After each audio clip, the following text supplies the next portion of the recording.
As we go live, I'll first say a very good evening to you. It's 5:26 on the 30th of the month. Is this the five? It is. It is. This is it for September. It is, right? Yeah, tomorrow is Thursday, October 1. So good to have you tuned in tonight. And, well, just want to say thank you. And also say happy birthday to Aubrey Amell, Dee Gilman, Stephen Peck, Ellie Key, Linda Carter, Kelly Miller, Charles Aldrich, Karen Ring, Kat Fair, just such a badass name. I mean, really. Hey, I'm Kat Fair. I like that a lot. Rich Dudley, Nikki Soros, Chantel Perry, Allison Ho, Johnny Mathis, 85 today, Fran Drescher, 63, Marty Stewart, 62, Eddie Montgomery from Montgomery Gentry is 57 years old today. Trey Anastasio is 56, and I always save the best for last. Of course, that has to be the one and only, the man, the myth, and yes, very much the legend, Rex Thompson. Happy birthday, old fella. Wonder what Rex is up to on the birthday. A little bit of Jameson, maybe hot tub. Don't know. Hey, welcome to Aired Out. It is presented by Fly on the Wall Productions, Central Vermont Television, Wright Electric, Gothier's Quality Grounds and Maintenance, Fontaine Forestry and Millwork, and Aeromed Essentials. Thank you for joining me. North Country weather. Well, Vermonters should expect extra cold and extra snow this winter, according to the Farmer's Almanac. It's really no different, I think, than any other winter. Cold and snowy. It's Vermont. After mostly a cloudy day today, we have we had some afternoon sunshine and temps holding into the mid 60s. We're going to get down to around 50 tonight under the stars. And before I forget, 8:30. I did say stars. You heard me, right? 8:30 tonight will be the appearance of the International Space Station. It'll be visible for 2 minutes in our latitude, longitude. It's going to appear out of the northwest sky and head northwest. All right, 8:31 p.m. All right, don't go running outside for 8:30 to see it because you only have 2 minutes, and then it'll be gone. So get out there at like 8:25 with me tonight, stare up at the stars, and look to the northwest horizon. You'll see the International Space Station. Again, only 2 minutes in the sky. It's moving. They just sprung a leak on board, by the way, a little bit of an air leak. I guess it's been getting worse over the last year or so. So they're working on it to fix it. Thursday, tomorrow, a mix of sun and clouds and upper 60s. Yes, tomorrow is Thursday. A couple of community notes here. Sun Common and Protect Our Winters. POW. They're doing a free screening of the new film by Teton Gravity Research called Purple Mountains tomorrow night at 6:45. They're going to be under the stars at the Vermont State House. Bring your own chair and blanket and stay after the film to hear POW athlete ambassador Aaron Rice, who the film is about. This is a free event, but please reserve your space using the linked Eventbrite page. All right. It is 5:31. We're going to get to a little bit of Vermont news here in just a minute. All right. I think we are ready to bring our guest on. And let me tell you right now, this lady is so remarkable. And I've only met her once, but there she is, Sally Hi. Olson. Ned's Hey, over Sally. here. There he I gotta- is. What's going on, man? Hey. Hey, how you Man, doing? it is such a pleasure to have you guys on. This is Ned Mills and a Vermont lady who is making it so big in Vegas with your Carpenters Tribute Concert. Not only do you closely resemble Karen Carpenter, Sally, but you sound just like her too. Welcome, both of you, to the Aired Out podcast. Now, Ned, you're Richard Carpenter. You're the brother. Yep, that's right. And we have a new family member. This is Lola. Say hi. Hi. This is her second interview, actually. Yeah, she's a No big start way. out. So she upstages us all the time. So I hope you didn't mind us bringing a special guest in. Please, no. I think it's wonderful.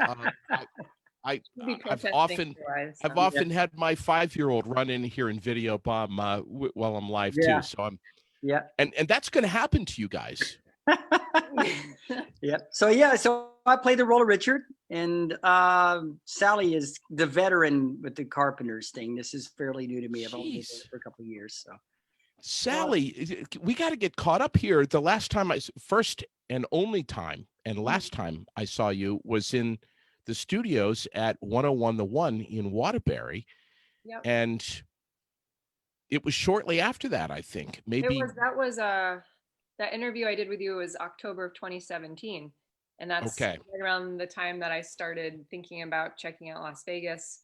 And then a few months later, in January of 2018, I made my first trip out here.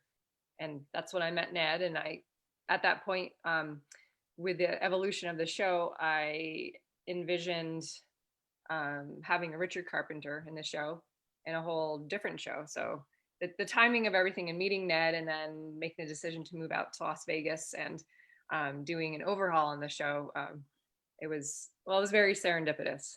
we gave it a refresh, I guess. So I have so many questions. One of them is, where did the band come from? Was that something that evolved in Vegas? When you went to Vegas, were you were pretty much essentially solo at that point, or did you have your band with you? No, I mean, in Vermont, I had my regular band members, but they have their lives there and, very active in the Burlington music scene. So they would play for my show on occasion, but they had their own things going on. So it's not like they were going to move across the country with me. But Ned, and he can fill you in too, but he's been in Las Vegas for over 20 years now. So he's very immersed in the music scene here and pretty much knows everybody, has worked with everybody. So it wasn't that hard to get a really talented group of musicians together. Yeah, so I called my homies and I wrote the arrangements and put everything together, with that. And we had rehearsals right here in our living room to start with. And we debuted it, I guess last April was, what, a year and a half, 2 years? Yeah, I'm losing count now. April of 2019, we debuted the new version. Yeah, and with the exception of what's going on with the COVID thing, we sold, with the exception of maybe one other show, we sold out every show we did, even our debut, and it's the success it's been very overwhelming, and we're very, very, very grateful, very lucky, and very anxious to get back on stages again. Yeah, absolutely. I'm sure. Yeah, I'm sure. How did you guys meet, Sally? When you came to Vegas, how did you bump into Ned? Well, when the whole Vegas thing evolved out of me doing my early version or original version of the show, which was just me and a pianist, although I would perform sometimes with a band, but I did a performance at the Triad Theater in New York City in April of 2017. So at that performance, there was an individual who was a Carpenters fan. We had communicated before the show date and he had planned to come, and he had a lot of connections in the New York City theater community and across the country. And so we spoke after the show. He was really impressed and he said he had some ideas and that he'd be in touch. And then a few months later, in July of 2017, he gave me a call and he said, I have some exciting news. I've been talking with my childhood friend, Pam Sullivan. She's a former showgirl. She lives out in Las Vegas. And we both feel very strongly that you should come to Las Vegas and audition for Legends in Concert. And so I spoke with Pam that same night, and we were in touch for several months. And then we made the plan for me to come out to Las Vegas for the first time in January of 2018. And during that trip, she scheduled me to sit in and sing with several pianists. And Ned was the first one, but he also ended up being the last one because we connected so well, and Yeah. I like consistency. So I'm like, I'll just sit in with you the rest of the week. And the rest is history. How it all happened. Yeah. Ned, that has got to be so cool that you found her. Mm-hmm. Oh, absolutely. I mean, I had been performing in Vegas and music directing for the past 20 years and worked with a few celebrities in town. And I had my own show called Piano Follies, and I headlined on cruise ships. And I don't know, I guess the planets lined up right. I was kind of looking for a new musical challenge. And boy, was I naive about the genius of Richard Carpenter. Everyone is familiar with Richard, but to step into his shoes, I really had no idea until I dug into it what the musical challenges would be, because he's quite the accomplished jazz and classical pianist. So anyway, yeah, it's been a labor of love, and it's interesting. It wasn't that we sat down and said, hey, let's put this particular show together.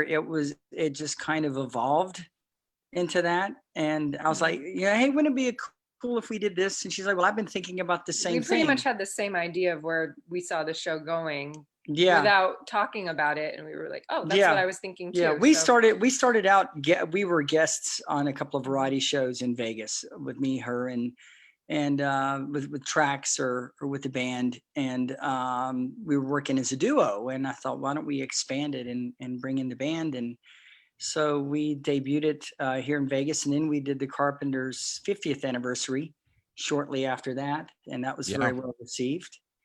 Yeah, that was what, just about a year and a half ago, I think, wasn't it? Yeah. Yep, that was late April. Yeah. 2019. So things took off really, really fast for us. We've done a couple of major venues with that. Even despite the challenges with the coronavirus going on, we have a tour of Texas in December. We recently did two shows in Wisconsin. Mm-hmm. And so, yeah, it's been, and we're spending this time when we're not performing, although a lot of our performances were postponed to next year, spending time writing our new Christmas show, just finished writing that.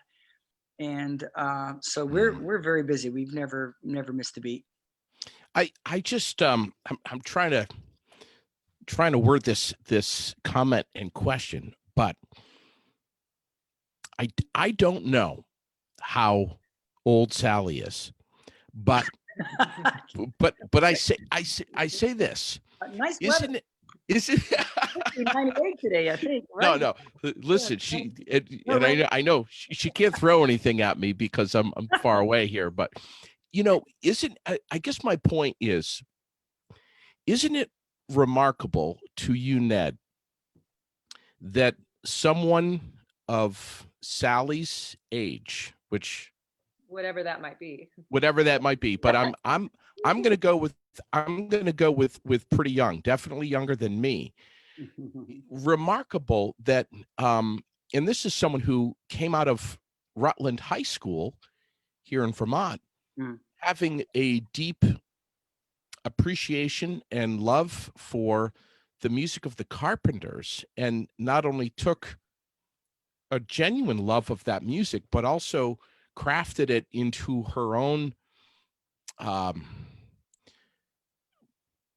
interpretation of it, and embraced it, and has become a tribute to Karen Carpenter, who didn't live a super long life. I mean, she'd be around 70 today, but I'm not sure how old she was when she passed. But you guys are able to capture two people who were young and and at their prime of their career. It's not like the young Elvis and the fat old Elvis. You guys are just nailing it. Mm. You know what I'm trying to say? Yeah, I'm a little bit older than Richard was Yeah. then. Richard now is 72, I believe, Uh, 73. Jeez. 70, maybe And 74, yeah, or I think he's going to turn he 74. just released an next album month. last Yeah. year with the Royal Philharmonic. So no, I Yeah. completely agree and concur with everything you're saying. Yeah, I think we're fortunate that we look younger than we are. So Yeah. we have more Yeah. longevity with our characters or the roles that we play on stage. Yeah. Yeah. I mean, you're recreating that UK show from '76, which is like that's prime time for the Carpenters. Richard would have been what, 30 maybe? He was She's born good in at numbers. 1944. Yeah. So do the math, and then Karen would have been. He would have been 32 and she would have been 30 or almost 30, 28. Wow. Yeah, not quite. Yeah, probably. Yeah, Well, yeah. 26. And we're 26, it's a challenge. It's a musical challenge. It's a for me, I have it's a challenge for me too, because I have to fit into a costume that kind of tries to keep me in line, although I've been misbehaving lately. But I love food, but it doesn't love me back. And Wow. so it's like, oh, we got a show coming. I got to fit into the pants. Okay, I made it. Yeah. Barely. Bell bottoms, and Yes. it's a lot of fun to step back in time like that. You physically and doing that. I don't know how much longer I can continue doing that, whatever my age might be, but I've stepped into other characters before. I played the role of Jerry Lee Lewis Oh, wow. in the show, and I've alluded to other entertainers, so you have to become the character.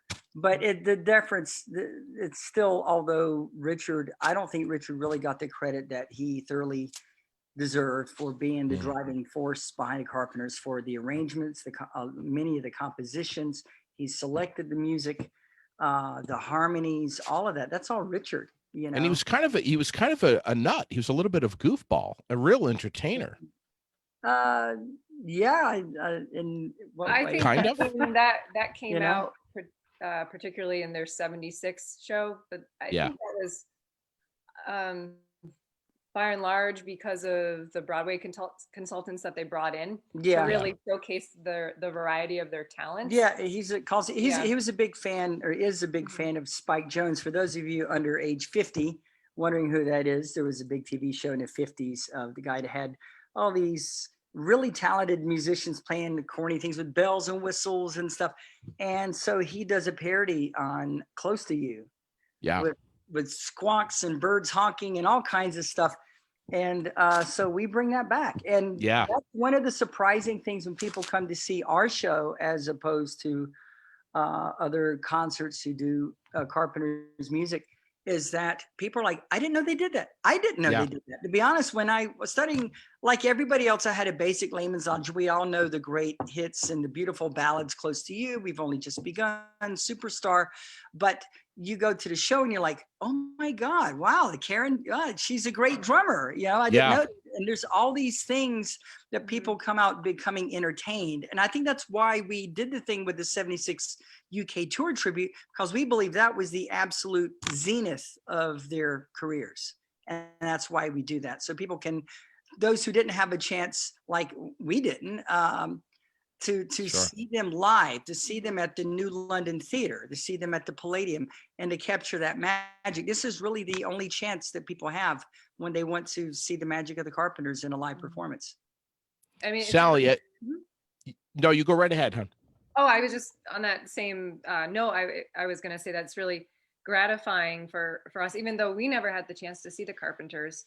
A lot of our fans and people who come to see the show did see the Carpenters, and when they talk to us and meet and greet after the show, the remarks across the board, well, number one, how emotional it was for them.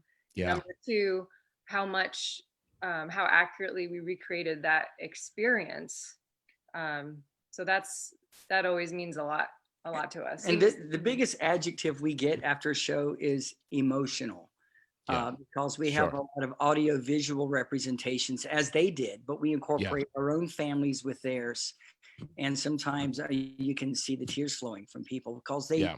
oh, I remember, or that was our song. They did that at our wedding, Sure. and it Sure. brings back really great memories of a more innocent period of time of the 70s. Yeah, no doubt, definitely. And so many of us still have those Carpenter albums laying around, and they represent a chapter or two of our lives and experiences and things that we were going through during that time, and Yeah. part of our soul. We won't forget it. And you Yeah. guys, recreation, that was the word I was trying to think of before. That's what you guys really are experts at doing. How does it feel to be the first ever and only Karen Carpenter tribute artist to perform with the world-renowned Las Vegas, what is it, Legends in Concert? Yeah. Well, it's a huge honor, and that was one of the initial pulls or draws for me to come out to Las Vegas. So at the time, it was a real kind of like holy grail, pie in the sky, kind of like only if. And then I didn't actually get an official audition for Legends in Concert until after I moved out here. So my audition was early August of 2018.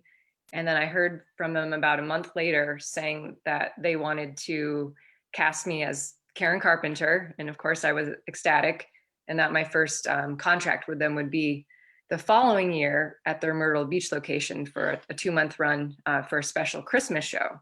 Yeah. So yeah, it was it's a huge honor, and it was a big thrill to. What was that theater like? Let's see, it's seating wise, I think it's 600 About or 600, 700.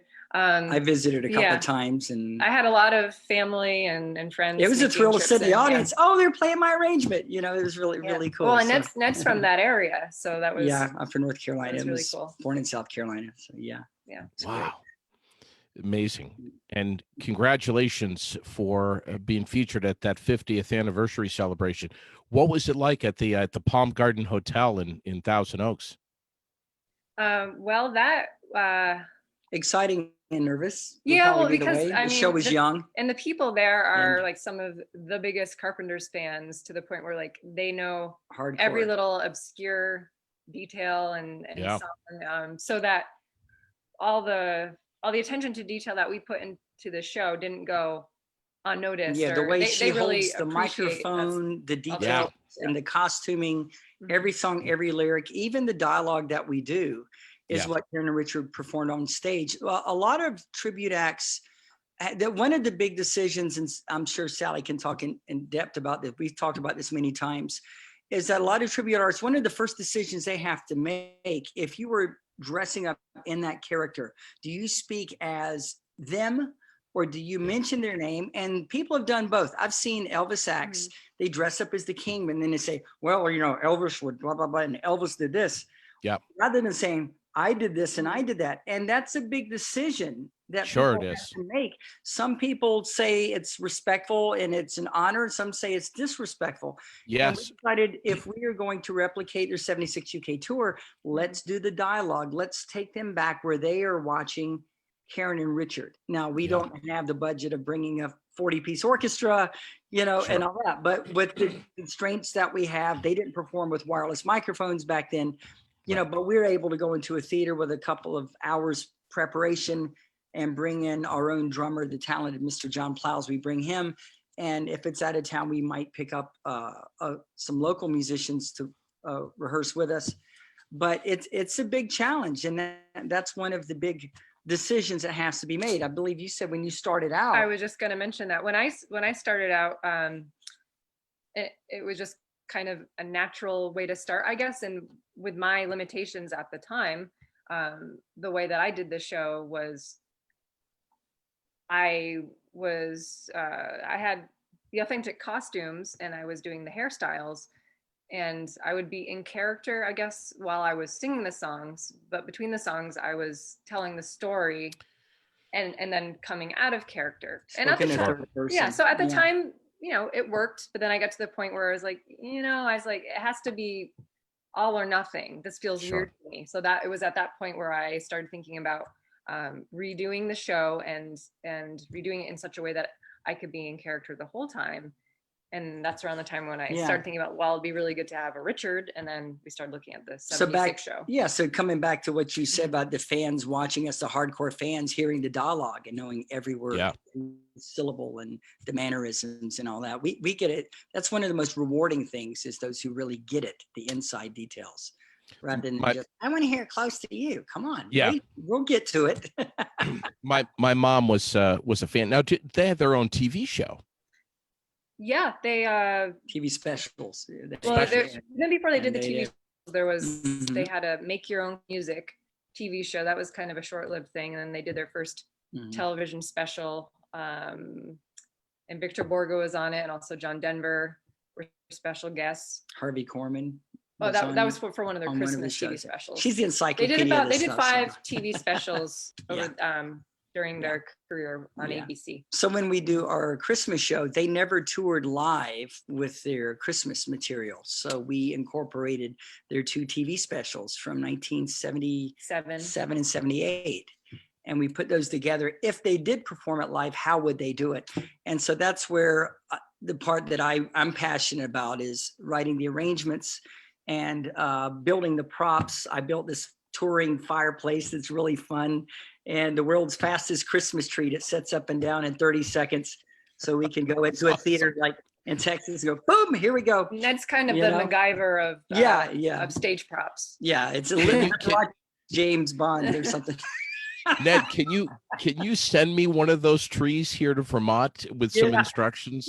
I hadn't heard of them until he started researching. Yeah, I found this thing called a pop-up Christmas tree. We're going to modify it. What's the brand? Do you remember the brand? I don't know. Sounds like some German thing or something. Yeah, but the fireplace, we did order a prop on Amazon, but we had a major video shoot to promote the show, and we found out it wasn't arriving for 2 days. So I spent all day the day before the shoot and said, screw it, I will just build our own. So I rated it. We have one of those electronic, it looks like fire things. Yeah. And I borrowed that out of the fireplace and built this detachable thing, and with the brick and everything.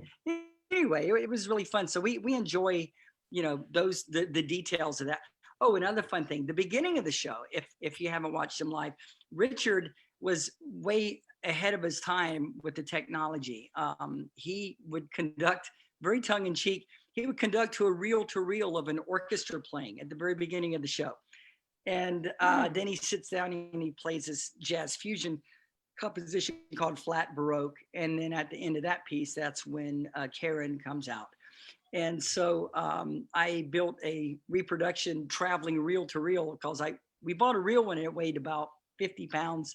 No, it can't. Oh, yeah. So I built my own. It weighs about 3 pounds. How to lift it. And we found out that the gentleman who was operating it, Michael Lansing, he became friends of ours, friends of Sally's. And we had a show in January, and he was our guest reel-to-reel operator. That was in Banning, California. In Banning, California. And so we brought him back, who was the guy who actually ran it for their show. Now he's a friend of ours. And so there was some tech horror stories. He was a very close friend of Karen's, because not only was their reel-to-reel operator, he was also Karen's personal assistant. Oh, I got to tell you one funny little story. We hadn't said this in an interview before. When we're setting it up, everyone is under stress. We have a limited amount of time to set the stage. And one of the techs, God bless him, so well-intentioned, he knocks the reel-to-reel on the floor, busts one of the motors. I don't have another motor. I'm like, oh my God, what are we going to do? And we have the Michael Lansing operating the reel-to-reel. And one of the all the times it's twin motors. One of the motors is broke. What are we going to do? Oh, we're in panic. Yeah. So right beside the reel-to-reel is the video screen. Every theater's different. And the curtain. And the curtain. Yeah. So I went, wait a minute, I got an idea. So what we ended up doing in the show, and Sally almost forgot her cue. She runs up, and while he's operating the reel-to-reel, Sally hidden behind the screen, and she's the other reel to make it look like it was working. And then she runs backstage. You're kidding me. It was fun. Wow. So. Man, anyway. that's a whole nother level of talent, man. When you can think quick on your toes and pull off something like that. It was stressful at the time, but it's a fun story. It's fun now. We tell you, Michael was a good sport about it too, and Michael was Karen's personal assistant. So So Sally, have you had a chance to get Ned to Vermont and get some real maple syrup going and all that? Yes, actually, yeah. 2 years ago, pretty much to the date, we were there for my younger sister's wedding, and then let's see, we were just. With the move. I helped Oh you yeah, move here. well he was there, but I wasn't there because I had a show in Ohio. Yeah. So I left, and then So I he went to flew in and Vermont. met her family, and she grew up in this beautiful, was an old bed and breakfast from 1820. And Wait, 40 acres. you met the family without Sally being there? Yeah, the I love logistics. it. I was like, I was in Ohio at the time. She was Like, oh my gosh. she was planning the move, and I was helping her with the logistics of the move. And we found out to have a car moved from Rutland or Burlington all the way to Las Vegas was just, it was, I couldn't even to find a reputable company that would do it and stick to their budget was impossible. Yeah. So heck with it, I'll do it myself. Yeah. So I flew to Vermont, met the family. Her mother road trip with me to Ohio. We saw her show, and then so she flew to Vegas. Her mom flew back to Vermont. I'd made it as far as Denver and had a friend fly to Denver and bring her car the rest of the way in with a load of gear. And so anyway, it was all part of fun. But no, I have had it, and I'll never go back to log cabin syrup again. I think I'm done. Been there. Awesome. Now you're in Rutland. I didn't get the background on your show. Barre. You're in Barre. Okay. Yes. We're in Barre. That's our hub. But man, can we get something going here post COVID? Maybe at the Flynn? I would love that. I would absolutely love that. The Flynn or the Paramount or Yeah. I'd go back to Spruce Peak. That was one of the first places that was the first performing arts center that I had the honor of performing in. We did a little small Vermont, cabaret thing in Brandon. Brandon, that's Brandon right. Town Hall. Yeah, last year, right before I headed out to Myrtle Beach. We did the cabaret version of the show, Ned and just me and her at the Brandon Town Hall. Very intimate, and that was fun and great people. Such a beautiful area. Oh, the Green Mountains, and no, it's really nice. And they have cable now, I heard. So it's really nice. Yes. Not. We do, just not everywhere. I grew up in a town of 200 people, so I can say that. So. Oh man, we're still waiting for the fiber optics out here, but in some areas. But so what's next for you two? What do we have on? I mean, I know with COVID and everything, but what's on the horizon that you can tell us about? And maybe there really isn't much because of COVID. Well, I mean, apart from debuting our brand new Carpenters Christmas show, which we're crossing our fingers that all those shows will stay on the calendar. Another thing, it's more of a wish list thing at this point, but hopefully it will materialize. We would absolutely love to have a Las Vegas residency for the show. Yeah, so we've been asking around for that. We also started, it's been in the works, on again, off again, our first recording project. I would show my age if I said we're working on an album, right? But working on that, we actually took one of their, without giving away too much, one of the Carpenters classics and made it our own interpretation of one of their songs. We did that in the studio. That's really nice, and we're planning a music video of that. And speaking of video, we have been working on some live streaming deals with some companies. We did a few from home just to keep it intimate, and some of us, they saw us do that. And so, yeah, we can talk about that. Those will be coming out probably in November. Wally Rocks? There's the Wally Rocks. It stands for We Are Live Entertainment. And then there is Rainmaker Productions out of Las Vegas. Right. And then Broadway on Demand. Yeah. So we have three live streaming deals that we're working on as well. And most of them will be available on demand. So starting at a certain date, people can watch it whenever they want, how many times they want, pay-per-view type of thing. Yeah. And on top of all that's so great. I'm an inventor, and I'm developing a new music product right now, and I hope to be patent pending very soon, or I'm working on it. It's taking a while. I can't discuss a lot about it till I'm patent pending. But maybe Well, Kalani, listen. let's talk about that later. Well, I was just going to say, listen, when you're ready to pull the trigger on this thing, just remember the name of the show There you go. right there. So Figure it out. Figure it out. I would love to hear about that someday, but Yeah. maybe it's your new motor for a reel-to-reel machine. Who knows? You're not Who far off. knows? You're not far off. Sally, before we wrap things up here, give a shout out to your compadres back here in the Green Mountain State. You've worked with so many people that have helped you create the beginning of what you do. Mhm. Vocal coaches and all kinds of stuff. Well, I'd like to say hello to some of the people I've worked with in Vermont, names I'm sure you're familiar with. Taryn Noel, and of course Rusty DeWeese was very helpful in the early stages. Yeah, a lot of great people that I worked with. She has a lot of supportive friends and family too. We had a visit recently, and what was the occasion? I'm trying to remember. We were there this summer, and they're all dog people, you know, and they all come in and bring food and everything, and you have to diet a few days before you go in there, you know. And go in there, and the great food, the cooking, and just the camaraderie and everything. And that's what happened. We got back, and Sally's like, "I want a doggy too." But I'm like, "Oh no!" So here we go. She's my gosh, she's behaving herself. So we have a new member of our family. Oh, man. And yeah, so you know, Sally comes from good stock. Of course, and Spruce Peak Performing Arts Center, they you know, helped me out a lot by, you know, seeing promise and potential in what I was doing. But when I look back on it, for them to book my show at that stage, show that they had a lot of interest and faith, and so that meant a lot, because it was really exciting to be able to do my show there. And there's your friend in New York who right, and you probably think too, Orlando Iriarty, who he's the one who saw my show at the Triad Theater in New York City and made the connections to Las to help me Vegas. get out to Las Vegas. Yeah, so she's had a lot of grassroots support. We have a lot of fans. Sally's very active.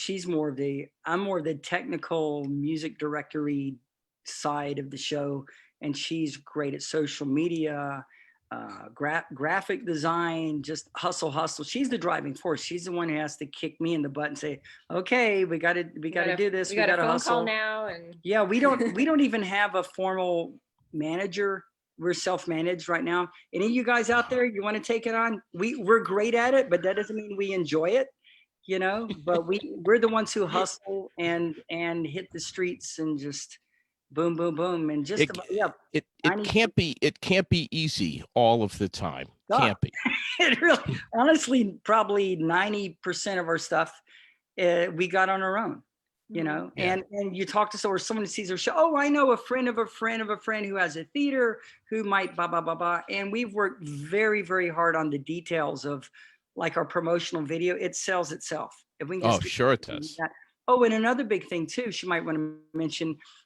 There are these trade shows, if you will, the Western Arts Alliance. So there's regional performing arts conferences, which I've been aware of them for a few years, and it's something that I wanted to get involved in. They can be very competitive, and it's kind of hard to get your foot in the door. But once you do and figure out how these things work, then you can start participating in them. So the closest one to us is the Western Arts Alliance. And we were all set to do that. And then, of course, coronavirus happened. We were going to bring the band and do some. And they were going to be in San Diego this year. They do a different city every year. Then there's also Arts Midwest, and there's several and all over the country. So that people who are either performing artists or agents or presenters or performing arts centers, it's a place where everybody can convene and network. And then if you're an artist, it's a great opportunity to get your show booked and just get the word out there. So we are still doing the Western Arts Alliance conference, but they went virtual. And so they teamed up with Arts Midwest, and it's this virtual online conference, and it starts next week, actually. Not everyone gets selected. We were selected to they gave us a showcase slot. So not only do we have a virtual exhibit booth, we also have a 15-minute showcase slot. So we will be presenting a 15-minute segment of our show. So that was a lot of work too. We had to put that together and videotape it. And because had it been like a live in-person conference like it normally is, we would have gone there with our band and performed on stage for 15 minutes. But we're doing it virtual, so everything it's pre-recorded. It has to sound great and look great. Sure, and, sure. It was a lot of work, but it was all good. It's anyway. remarkable. I absolutely love success stories, and to think that we've got this girl coming out of Vermont, which is a tiny little state, as you well know, especially with all your travels, and hitting it big in Vegas. And I remember one of the last conversations that you and I had, Sally, and I was scrolling back up and looking, was you were like, I'm really hoping to get out to Vegas. I mean, that's a tall order for anybody, no matter where you're from. But we're so proud of you here in Vermont. Thank you. Yeah. It wouldn't have been possible without the connections I made along the way and the support of people, and then of course meeting Ned. I helped a little bit. He helped a little bit, yeah. So you couldn't have done it on my own. you should write a book from Vegas to Las Vegas. Really. Oh yeah, I always thought that was funny because I was living in Vegas. Well, and also 4 years ago, the cartoonist Harry Bliss, for 7 Days paper, they do their annual cartoon issue. Yeah. And I got to be featured in that. And Ava Solberger did a Stuck in Vermont piece. And then and Harry Bliss did a little comic. And at the very end, and they interviewed me ahead of time. So they had, some content to work with, and they, took some liberties and license to make it a fun comic.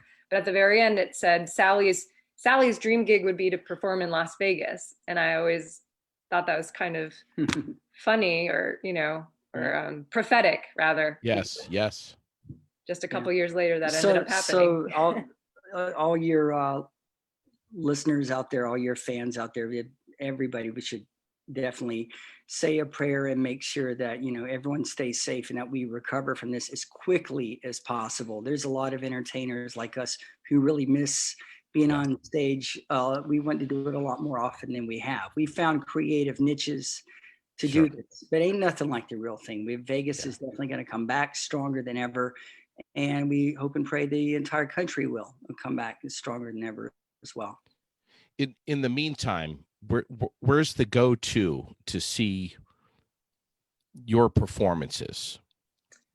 I would encourage people to check out our website, which is carpenterstributeconcert.com. It's Carpenters with an S. Although we have things scheduled, it's always changing.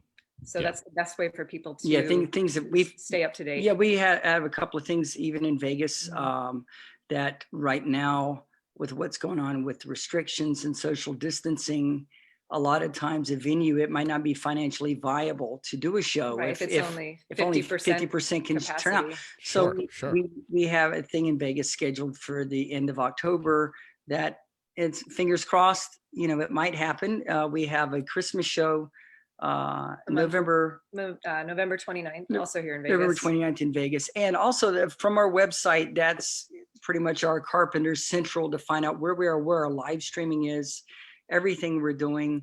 Can also follow her on Facebook, right? The Facebook page is Sally Olson Carpenters Tribute Concert. And there's always good stuff with that, and you can find a link there and check out photos of Lola on her Instagram. Lola's got all her little, I want to thank the Academy. No, she's awesome. Lola's, I think Lola's a little bored. She's out. She always has a halo in front of other people. You don't know the anti-Lola at about 10 p.m. And then she puts down her halo and picks up a pitchfork. She wants to terrorize my leather shoes and everything. Oh, I'm sure. Now, have you ever sat down at the Keys and done a little bit of Lola by the Kinks? Oh yeah. Lola No, by the Kinks. I'm not sure of that one. We did Copacabana, right? Oh yeah. My name is Lola, showgirl. Oh yeah. Whatever Lola wants. Guys, just thank you ever so much for coming on the show, and I appreciate it. Our viewers, our listeners appreciate it. Sally, we're so proud of you, and so much. glad you met Ned, and you guys are just, I love it, man. I love every ounce of it. And please, double please, let me know if you're going to be making your way to Vermont. I want to just do all I can to help. Thank you. the I word. will. Like I said, that would be, we would love to do that, whether it be the Flynn, Paramount. Oh yeah, Barre Opera House. Yeah. Oh yeah. The Barre Opera House would be stellar. Lola, Guys, thank you. You have anything to say, Lola? Why do birds suddenly appear? Wow. Someone's waking up. She barks when she yawns. That's funny. Hey. Okay, baby. Guys, thank you ever so much. Thank you, JD. Okay, God bless take you both. Yeah. care. Take care. Take care. Wow. Bye. It's Ned Mills and Sally Olson, who are my guests tonight on Aired Out with their Carpenters Tribute Concert. We'll get all the links up here on Facebook. But wow, what fun. Real nice to have them on. And again, we are so proud of Sally Olson and what she's done with her life thus far. Many more years to come. Thanks to our presenting sponsors, Central Vermont Television, CVTV723.org, Fly on the Wall Productions, Gothier's Quality Grounds and Maintenance, Wright Electric, Aeromed Essentials, and Fontaine Forestry, where I will be tomorrow already. It's almost Thursday. I'll be there tomorrow broadcasting live with the gang over there, the Fontaine family. We'll have some fun, and I'll show you some things that, well, you may haven't seen before. It'll be fun. And thank you for tuning in tonight. Have a great rest of your evening. So long for now.